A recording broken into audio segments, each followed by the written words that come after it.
Prime Minister Modi has embarked on a two-day state visit to Mauritius, where he's also going to be the chief guest at the National Day celebrations. Now, Mauritius's Deputy Foreign Minister has said that they are pleased and extremely honored to have Prime Minister Modi's presence in Mauritius, and our two countries will look to further consolidate the already excellent partnership that exists between us. And calling it a special occasion, Mauritius's Deputy Foreign Minister has stated that all 34 ministers will welcome Prime Minister Modi with all the protocol and pomp. Well, he has an action-packed agenda while he's on this state visit. Our Prime Minister is, in fact, expected to further strengthen bilateral talks and sign several pacts. This could be in areas of tackling cross-border financial crimes, also trade, capacity building.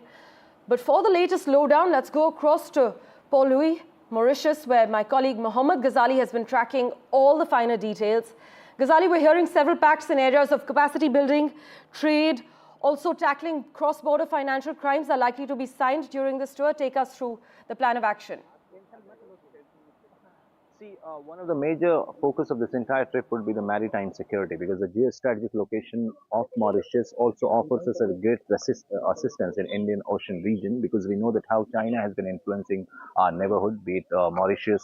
We saw flip-flop relations with Mauritius when Mr. Moizu became the president. He ran a campaign, India out and China in.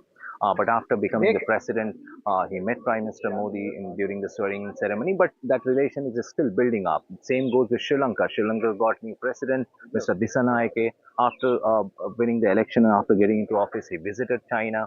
China has been funding many projects in Sri Lanka, and that is why Mauritius becomes a real partner here. And this is a region where back in 2015, during his first trip as Prime Minister, Mr. Modi had envisioned the Sagar policy, the security and growth for all in the Indian Ocean region.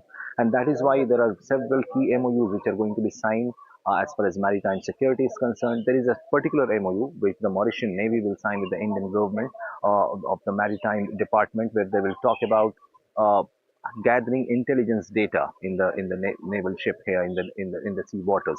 That makes it very relevant for the security, for the maritime security. And why maritime security is also very significant here, because we know that Mauritius also happens to be the gateway to Africa for Indian trade, and that is why we come to the next part of the next layer of this relation, the trade ties. As far as the trade ties are concerned, the bilateral trade has only swelled in years between India and Mauritius.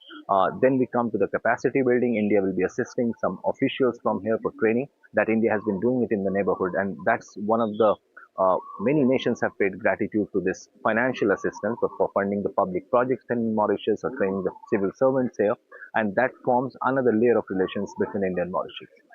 Ghazali, as always, thanks so much for joining us with the lowdown. We will, of course, revert to you for regular updates.